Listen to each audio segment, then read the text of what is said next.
आज India gate के आसपास की गलियां कुछ और ही बयां कर रही थी। सिकंदर और अदिति दोनों ही मौन थे, पर उनकी आंखों में सैकड़ों सवाल और कुछ अनकहे जवाब तैर रहे थे।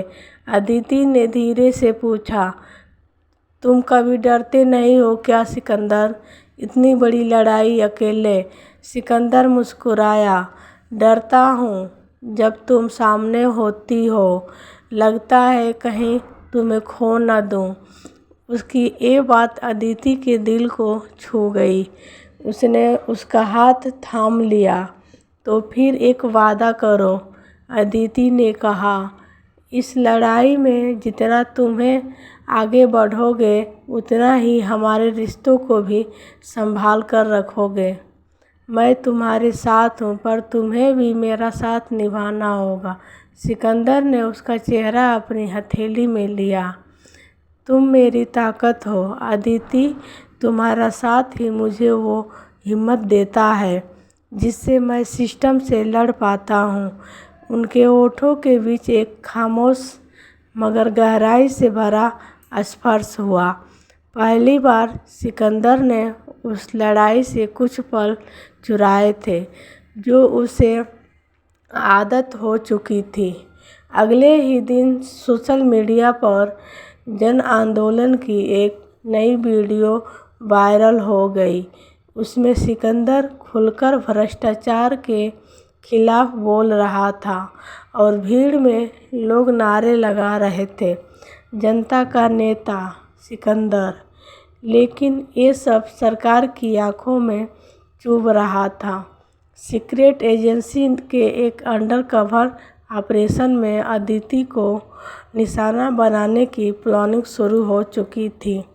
एक शाम जब अदिति अपने एनजीओ के ऑफिस से बाहर निकली, तभी एक काली एसयूवी अचानक उसके सामने रुकी। लेकिन इससे पहले कि कुछ होता, सिकंदर वहां पहुंचा। अकेला नहीं, बल्कि एक कैमरा क्रू और भीड़ के साथ। छिपकर वार करना बंद करो। अगर मुझसे लड़ना है तो सामने आओ। सिकंदर का यह वीडियो भी देश भर में आग की तरह फैल गया। अब सिकंदर की कहानी एक आंदोलन नहीं, एक क्रांति बन चुकी थी। लोग अब न सिर्फ उसके साथ थे, बल्कि उसके लिए लड़ने को तैयार थे। दिल्ली की गलियों में इन दिनों सन्नाटा नहीं, सरगर्मी दौड़ रही थी। देश के युवाओं को नायक अब एक चेहरा बन चुका था, सिकंदर। लेकिन जब कोई सूरज बहुत तेज चमकने लगता है तो अंधेरे उसे निगलने की कोशिश करते हैं। एक रात अदिति अपने एनजीओ में देर तक काम कर रही थी। बाहर बारिश की हल्की बूंदें और अंदर कंप्यूटर स्क्रीन की नीली रोशनी। तभी बिजली चली गई। अदिति ने जैसे ही बाहर झांका, उस सामने खड़ी एसयूवी से दो नकाबपोश तेजी से उसकी तरफ बढ़े। इससे पहले कि वह कुछ समझ पाती, उसने उसे पकड़ लिया। पर किस्मत ने साथ दिया। सिकंदर वहां ठीक वक्त पर पहुंचा। छोड़ दो उसे। उसकी आवाज़ में ऐसी गूंज थी कि हमलावर पल भर को रुके और फिर सिकंदर ने ऐसा वार किया कि उनमें से एक जमीन पर गिर गया, दूसरा भाग गया। अदिति कांप रही थी। सिकंदर ने उसे सीने से लगा लिया। अब बहुत हो गया अदिति, ये सिर्फ आंदोलन नहीं रहा, ये अब हमारी ज़िंदगी की लड़ाई है। मैं तुम्हें खो नहीं सकता। अदिति की आंखें नम थी। तो फिर छोड़ दो ये सब सिकंदर, बस हम दोनों कहीं दूर निकल चलते हैं। सिकंदर ने उसका चेहरा थाम कर कहा, काश ऐसा कर पाता। अगर मैं भाग गया तो फिर कितने अदिति, कितने सिकंदर यूं ही सिस्टम की मार झेलते रहेंगे।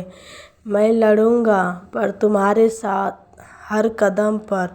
अपनी अगली सुबह एक वीडियो सामने आया जिसमें अदिति कैमरे के सामने खड़ी थी और कह रही थी, मैं सिर्फ एक पत्रकार नहीं हूँ, मैं इस क्रांति की गवाह भी हूँ और इसका हिस्सा भी।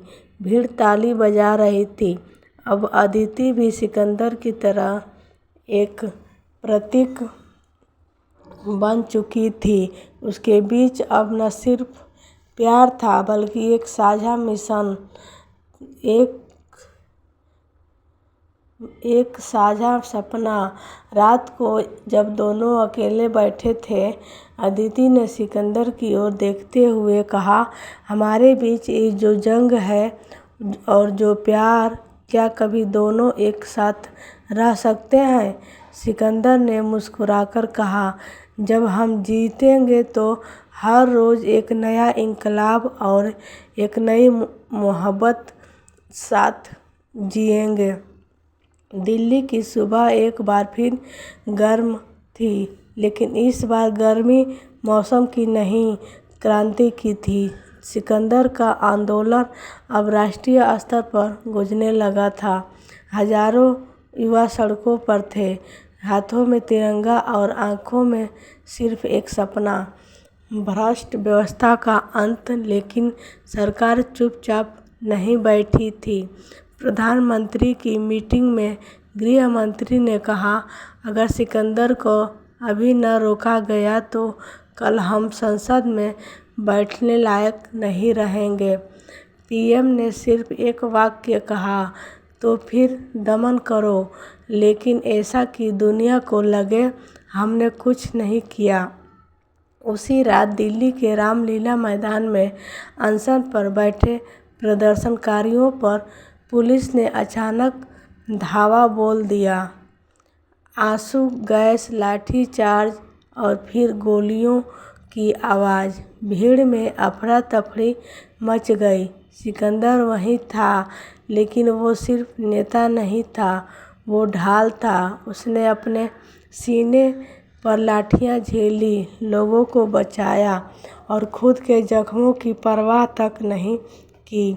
अदिति, जो लाइव रिपोर्टिंग कर रही थी, कैमरे के सामने चीख उठी, ये हमारे ही देश की पुलिस है। ये वही देश है जहाँ संविधान बोलता है कि जनता को अपनी बात कहने का अधिकार है।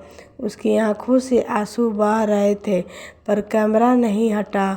उसी दिन रात उसका वीडियो पूरे देश में वायरल हुआ। सरकार की ओर से प्रेस कॉन्फ्रेंस में, हमने बस कानून व्यवस्था बनाए रखने की कोशिश की है, कुछ अराजकता तत्वों को रोकने के लिए मजबूर होना पड़ा। लेकिन अब जनता ने सच देख लिया था। अगले दिन देश के हर कोने में छात्र, मजदूर, किसान, सबने हड़ताल का ऐलान कर दिया। दिल्ली की सड़कों पर पोस्टर लगे थे, मैं सिकंदर हूँ। और अब एक टकराव नहीं, एक जनज्वार उठ खड़ा हुआ था। अदिति ने एक रात सिकंदर से कहा, अगर तुम गिर पड़े तो ये आंदोलन बिखर जाएगा। सिकंदर मुस्कुराया, अगर मैं गिरा भी तो मेरे साथ हजारों सिकंदर खड़े होंगे। दिल्ली की गलियों में अब बस एक ही नारा गूंज रहा था, इंकलाब जिंदाबाद। सरकार बौखला चुकी थी। आंदोलन को कुचलने के लिए वो अब सभी सीमाएं लांघने को तैयार थी। गृह मंत्रालय की एक गुप्त बैठक में एडीजी ने कहा, हमें सिकंदर की कमजोरी ढूंढनी होगी। उसकी ताकत भीड़ नहीं, वो खुद है। उसे हटाओ, आंदोलन खुद ही खत्म हो जाएगा। अगली सुबह अदिति जब अपने स्टूडियो पहुंची तो उसे एक धमकी भरा लिफाफा मिला। अगर अगली बार सिकंदर का इंटरव्यू चला तो तुम्हारा करियर ही नहीं तुम्हारी ज़िंदगी भी खतरे में होगी। वो कांप गई लेकिन रुकी नहीं। शाम को उसने लाइव ऑन एयर कहा, जिस देश में सच बोलना गुनाह बन जाए वहाँ पत्रकारिता नहीं गुलामी होती है। और मैं गुलाम नहीं हूँ। इधर सिकंदर अपनी टीम के साथ रणनीति बना रहा था। हमें संसद मार्च करना होगा। उसने कहा, ये आंदोलन अब सिर्फ भ्रष्टाचार के खिलाफ नहीं है, ये लोकतंत्र की रक्षा का यज्ञ है। उसी रात अदिति और सिकंदर इंडिया गेट के पास एक सुनसान सड़क पर मिले। अदिति ने उसकी आंखों में देखा। अगर कुछ हो गया तो? सिकंदर ने उसका हाथ थामा। अगर मैं गिरा तो मेरी मौत तेरी आवाज़ में जिंदा रहेगी। वो चुप रही लेकिन उसकी आंखों में आंसू थे। अगली सुबह संसद मार्च, हजारों लोगों का हुजूम इंडिया गेट से संसद की ओर बढ़ा। पुलिस की भारी तैनाती, वाटर कैनन, ड्रोन सब तैयार थे। श्री सिकंदर ने मंच से आवाज़ दी, हम यहाँ लड़ने नहीं जागने आए हैं। हमारा हथियार है संविधान और हमारी ताकत है सत्य। भीड़ उफान पर थी लेकिन तभी एक तेज धमाका हुआ। भीड़ में अफरा तफरी मच गई। गोलियां चलने लगी, चीखें, खून, भगदड़। सिकंदर बीच में खड़ा रहा, छाती ताने, सिर ऊंचा किए। अचानक उसकी कमर में एक गोली लगी। वो थोड़ा लड़खड़ाया, फिर मुस्कुराया। अगर एक सिकंदर गिरा है तो लाखों खड़े हो गए हैं। अदिति उसकी ओर भागी। सिकंदर दिल्ली के एम्स अस्पताल के इमरजेंसी वार्ड में अफरा तफरी थी। सिकंदर को खून से लथपथ स्ट्रेचर पर लाया गया। डॉक्टर्स ने तुरंत ऑपरेशन शुरू किया। बाहर अदिति खड़ी थी, आंखों से आंसू बह रहे थे। होठों पर बस एक प्रार्थना, तू हार नहीं सकता सिकंदर। इधर शहर जल रहा था। गोलीकांड का वीडियो वायरल हो गया था। पूरा देश उबल रहा था। कश्मीर से कन्याकुमारी तक एक ही नारा गूंजा, हम सब हैं सिकंदर। सरकार दबाव में थी, विपक्ष संसद में गरज रहा था। सत्ता का अहंकार अब लोकतंत्र का गला घोट रहा है। जनता का खून सड़कों पर बहाया गया है। अस्पताल में जब सिकंदर को होश आया, अदिति उसके पास बैठी थी। उसने उसकी हथेली थामी। तू वापस आया? उसकी आवाज़ काँप रही थी। सिकंदर मुस्कुराया, मैंने वादा किया था तुझे छोड़कर नहीं जाऊंगा। धीरे धीरे उसकी हालत सुधरने लगी। मीडिया ने उसे भारत का भगत सिंह कहना शुरू कर दिया। युवाओं में क्रांति की नई लहर दौड़ गई। अदिति और सिकंदर एक शाम छत पर बैठे थे, चाय के कप और आंखों में एक सपना। सोचा था गोली खाऊंगा तो दर्द होगा, सिकंदर बोला, पर जब तू साथ थी तो सब सह लिया। अदिति ने उसके कंधे पर सिर रख दिया। अब तू मेरा नहीं, इस देश का है, लेकिन तेरा हर कदम मेरा होगा। सरकार को झुकना पड़ा। लोकपाल बिल पास हुआ। दागी मंत्री बर्खास्त किए गए।